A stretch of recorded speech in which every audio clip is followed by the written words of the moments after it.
What is up, diecast collectors? This is OBB, the diecast news guy, and welcome to another NASCAR Authentics diecast review on my YouTube channel. Today we're reviewing another car from this wave, which is Wave 8, and it is going to be on a driver that we have not reviewed since, or had not reviewed or mentioned since the Wave 12 incident, and it is going to be on Clint Bowyer's 2019 Dekalb Ford Mustang for Stewart-Haas Racing.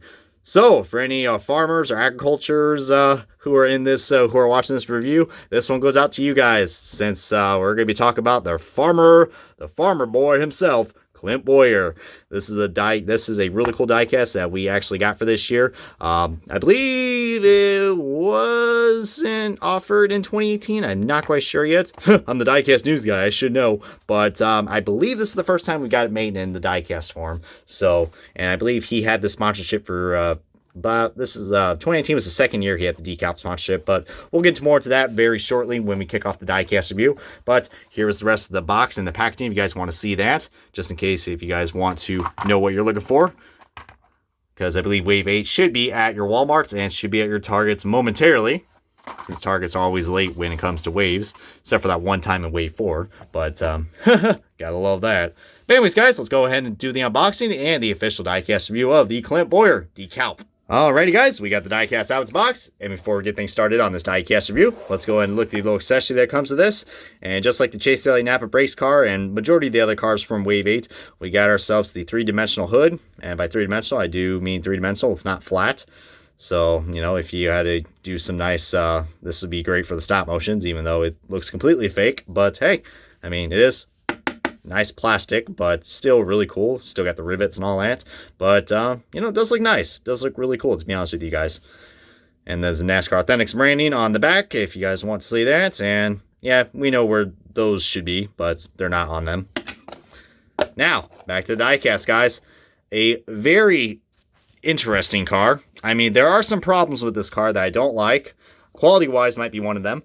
So far, I don't see anything yet, but I don't know. When we start scrutinizing, we'll know for sure. But, yeah, I mean, first of all, guys, I think the one thing I got to point out about this paint team is that I wish the font around the 14 would have been a lot more darker. Or, like, I don't know, like, keep the white font, but make it black. Like, I don't know, instead of, like, the yellow outline it has, make that black. That would show up a little bit more. Well, turns out they actually did that for the playoff Kansas race this year in 2019. So this diecast is technically inaccurate. It does not have the playoff marks or any of that, but that was before. I mean, he only drives this car, I believe.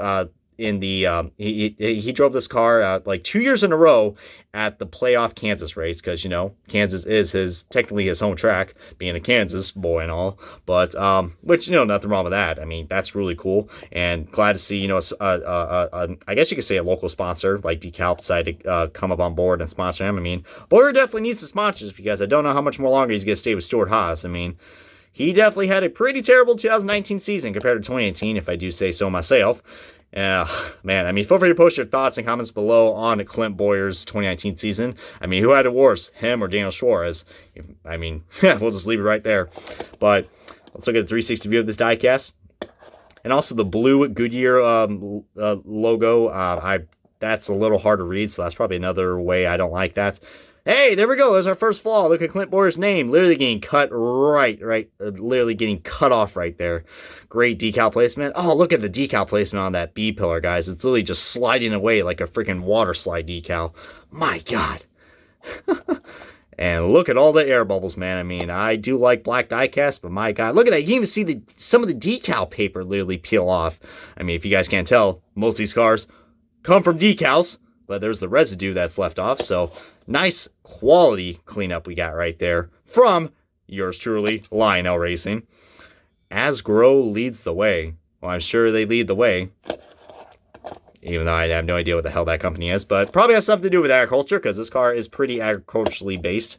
And call me crazy, guys. I mean, this diecast actually is really nice, and I'm definitely getting a little bit of a Mobil 1 vibe just looking at this car, because of those Pegasus. I mean, I know they're not really considered Pegasus wings. I mean, they kind of look like the little red wings from the Red Ring logo from the Red Ring store.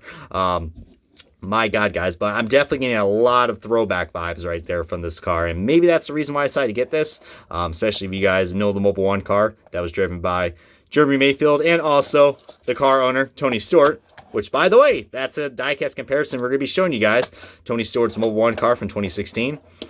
And if you look, I mean, of course, it does look a lot more different, but it does show a little bit of a similarity. I mean, that's the vibe I'm getting from, but definitely different in its own unique way.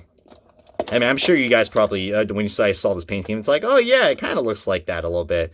I mean, I know that's part of the Dekalb logo, but that is really cool, guys. But yeah, I mean, it is a different looking car, guys. But like I said, I think the paint scheme this car would be so much better if they had the darker outline, which they did at the 2019 Kansas playoff race. But it had the green splitter and spoiler, and it had some different side sponsors right here. So it is technically an inaccurate car. I don't know if he drove this at the first Kansas race, but I know he drives it in the Kansas playoff race, from what I know.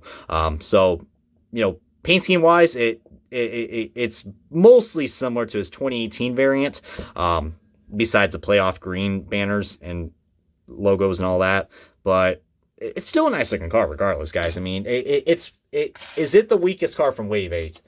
I would say it's the second weakest. I mean, the first weakest in Wave 8 was probably Kyle Busch's red, white, and blue car.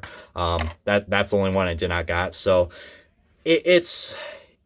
I would still get it because we have not had a Clint Bowyer car released in 2019 form yet in NASCAR Authentics. So yeah, I would get this, but I'm hoping for 2020, if they decided to bring this car back, that they will use that darker outline on the 14. Otherwise, it's not going to look good, and I probably won't get 2020's variant if it comes out. But, yeah, guys, this has been OBB, the Diecast News Guy. This is going to be a pretty short video. Thank you guys so much for watching all my Wave 8 Diecast reviews, and we're going to get on to the Wave 9 grind now. So, let's get the hype rolling in the comments below, and feel free to comment below which diecast you guys want me to review for Wave 9, and I will take your guys' suggestions in the next video. So, this has been OBB, the Diecast News Guy. Thank you guys so much for watching this review on the Clint Bowyer 2019 Dekalb car. And I will see you guys on another NASCAR Diecast video.